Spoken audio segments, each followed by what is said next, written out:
Very good afternoon to all. I am A. Jivita, Department of Commerce, General. Today, I'm going to give a lecture. The topic is Human Resource Development. So, I would like to present my screen. First, I'm going to give the meaning of what is human resource and what is development. So, human resource refers to the talents and energies of people who are available in the organization as the potential contributors to the creation and realization of their mission, vision, values, and goals. So, what is development?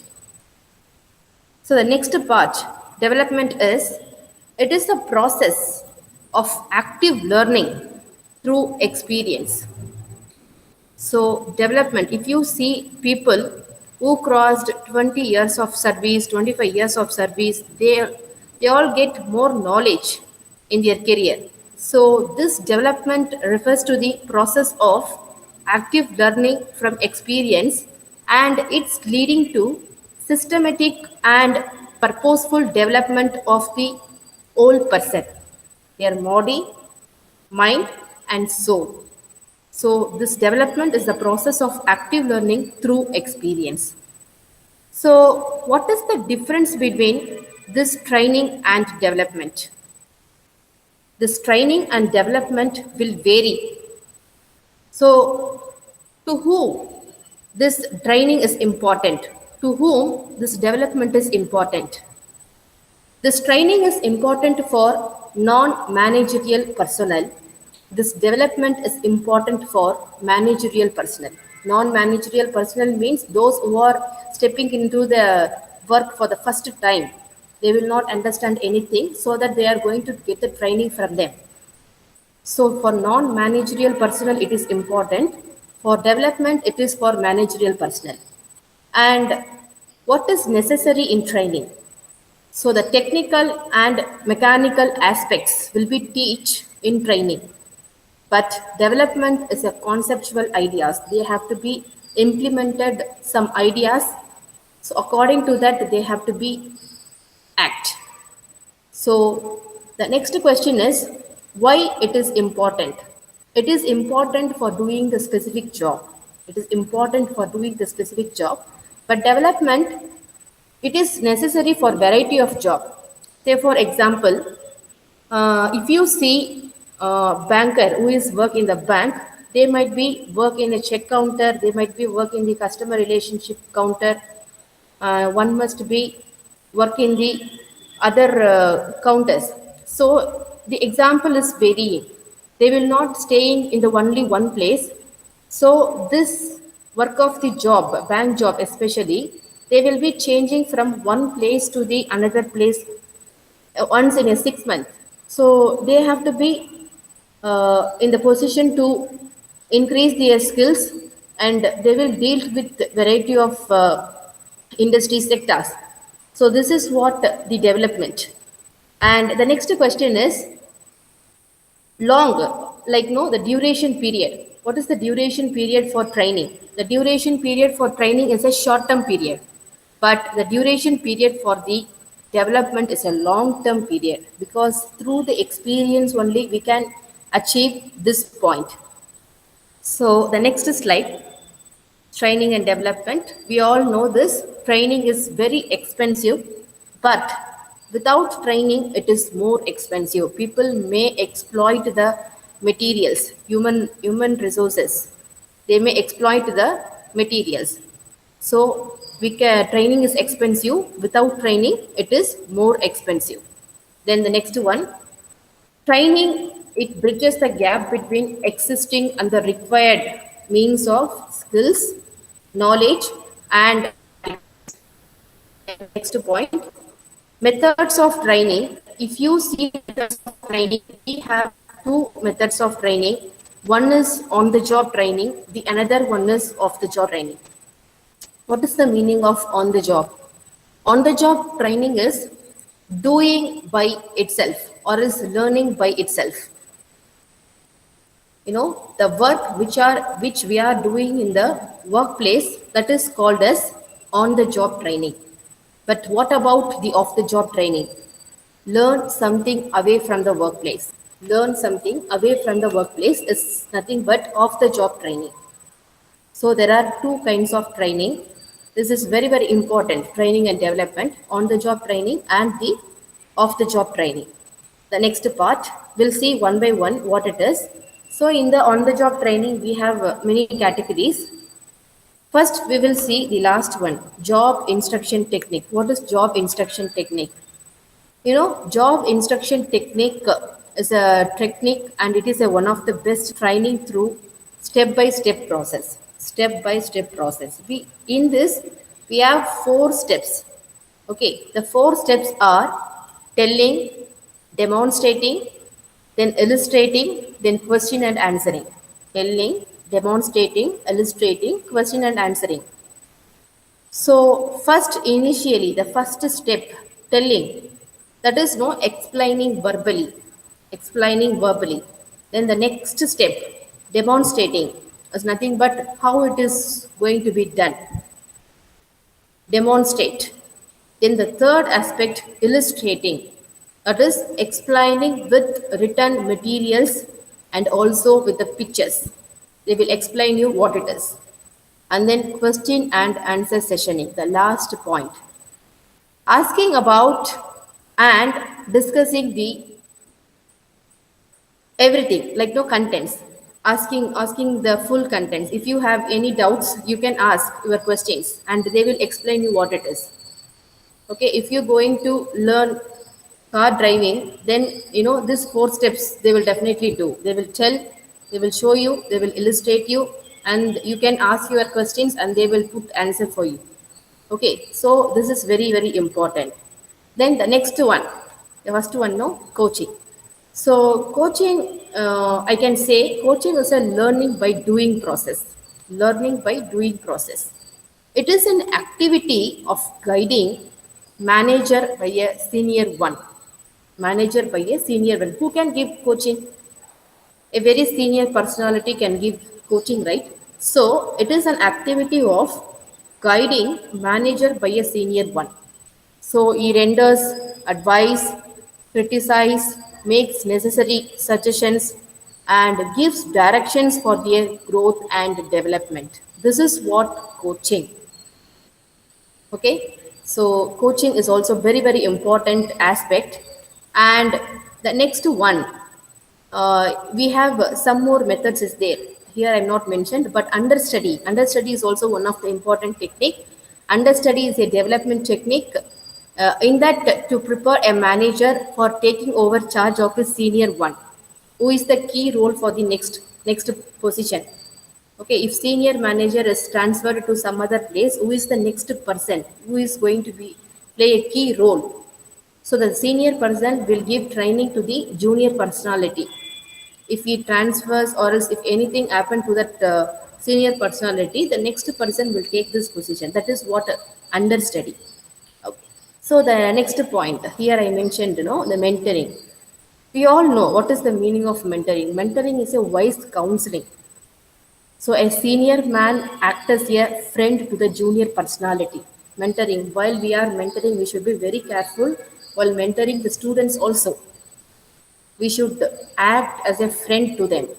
So a long-term coaching is often referred to as mentoring. We all know this. And the next one, in this one more method is there, job rotation. So, what is the meaning of job rotation? Transfer a person from one job to another job, or else one department to another, or one section to another, whatever we can call. So, transferring a person from one place to another place is nothing but job rotation. So, what is the main objective of the job rotation?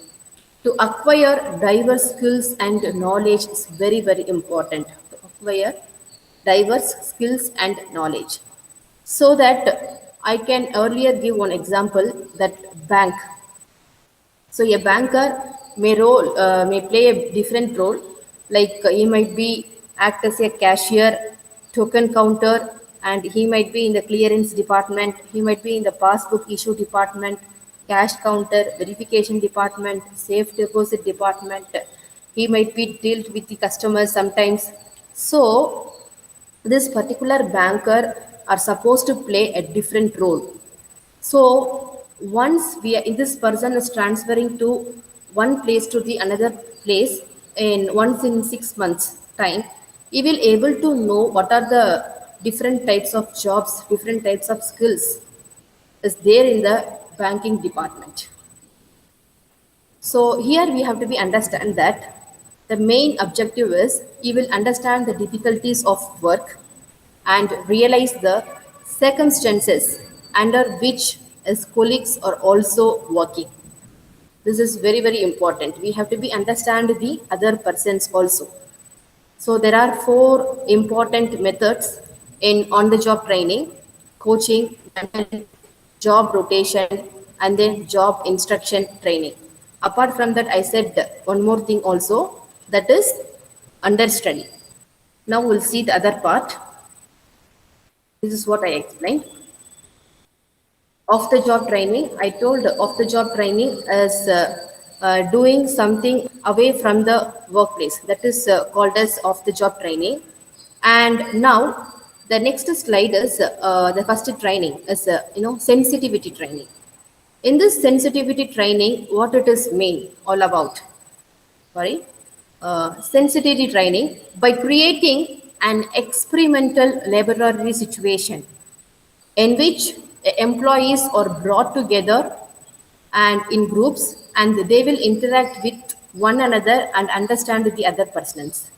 Say for example our college, we have so many departments: arts department, science department, the other departments is also there.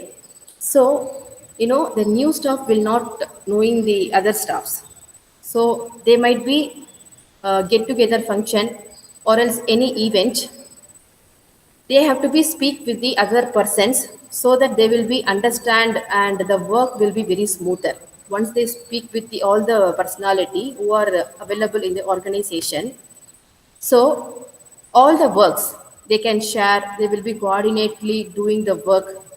It is possible, a positive relationship is possible under this method, sensitivity training. This is one of the important of the job training. So the main objective of this off the job training is to help people to understand themselves better, themselves better. Then the next one is to create better understanding of others. So the first point is we have to be understand ourselves. The second point is to create better understanding of the other people. And the third point is to gain more insight into the group persons. Then the fourth point is to develop specific behavioral skills. Behavioral skills. So one might be fluently speak in English. One might be very well knowing about art. One might be share their experiences in science.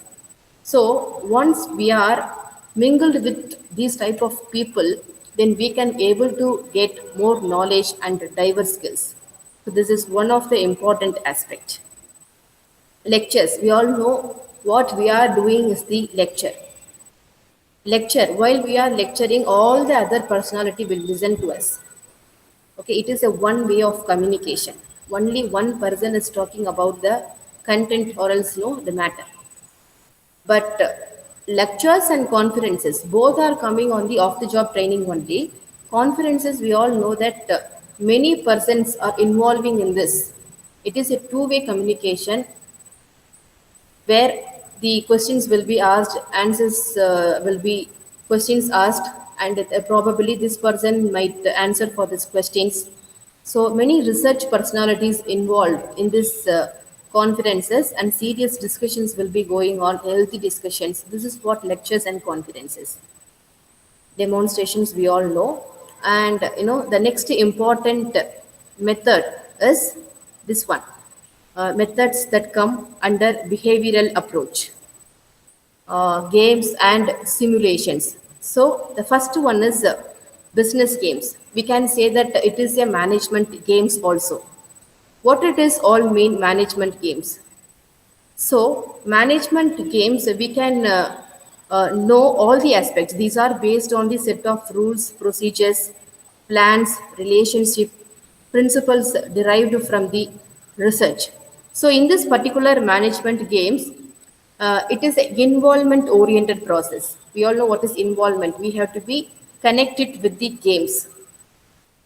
So through this business games, the person can able to increase their ability level, thinking habits, analytical, logical, and reasoning skills, to develop team building capacity, to develop skills for collaborations efforts, and then to develop skills for planned heights. So they can do anything in business games. And then the next point, in this, no, we have one more thing also, case study. Case study, the last point, case study. So case study is a description of a situation. We have to be give one description of a situation. So the next person, the opposite person, will build up the situation and they will do necessary things for the case study. So that is what all about case study. And the next one is in basket technique. In basket technique. In this in basket technique, people will involve and they will have more responsibility work. So in this role play, in basket exercise one, companies or else the government will give more works. Say, for example, if someone is coming for the interview, like around 100 to 200 peoples are put application in WCC, and only one particular person is doing all those things. Okay, say for example, our bursar office or else any other department is doing the activity that how many of them put application. So they have to be collect all the application and give a correct response. This is what in basket technique. They have to be give solution. They have to be in return to send interview call letter. That is in basket technique rule. And the next point is nothing but role play. So what they will do in the aspect of role play. So in this role play technique, it is a unrehearsed drama. You can say that it is a unrehearsed drama. A series of situation is given to the person, so this person are supposed to enact. Say for example, like sales manager or customer role, or else any other accountant role. Whatever role is given to that person, this person are supposed to play this particular role. That is nothing but role play. So it is an unrehearsed drama. So in this unrehearsed drama, they have to be involved, fully involved themselves, and they have to be enact. So that is very important. I explained what it is in basket exercise, case study, and the sensitivity training also I explained. So this is very, very important. Training and development is one of the important concept in human resource management. So this lecture might useful for you. Thank you so much.